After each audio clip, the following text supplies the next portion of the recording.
बिस्मिल्लाहिर्रहमानिर्रहीम। अस्सलामुअलैकुम। Crime bulletin के साथ मैं हूँ सुंदस खान। शामिल करते हैं हेडलाइंस।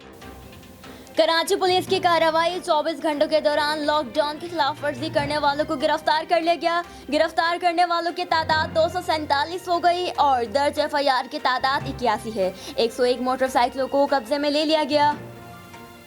आरिफवाला में 9 सरबाज चोर खवातीन गैंग सरगर्म। एसएचओ थाना सिटी की कार्रवाई। मोबाइल फोन चोर खातून को सीसीटीवी फुटेज की मदद से गिरफ्तार कर लिया गया। कानूनी चाराजोई के लिए थाना मुंतकिल करके मोबाइल फोन बरामद करके लेडी डॉक्टर के हवाले कर दिया गया।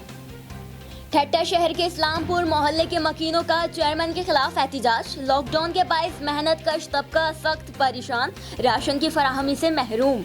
मर्द, खवातीन और बच्चों का घर के बाहर एहतिजाजी मुजाहिरा। जब से लॉकडाउन लगा है तब से हमें राशन नहीं मिला और रोजगार भी बंद है। आवाम का कहना है कि इंतजामिया ने राशन ना दिया तो डीसी और चेयरमैन हाउस के सामने एहतिजाज करेंगे। मकीनों का हुकूमत सिंध से राशन की फराहमी का मुतालबा।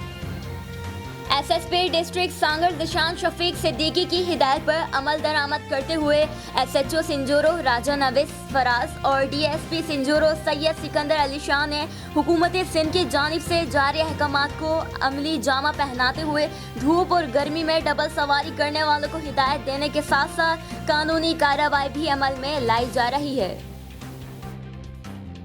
फिलहाल इतना ही। मजीद खबरों और अपडेट्स के लिए विजिट कीजिए हमारी वेबसाइट csnlive.tv। इसके अलावा आप हमें फेसबुक और ट्विटर पर भी ज्वाइन कर सकते हैं। देखते रहिए CSN।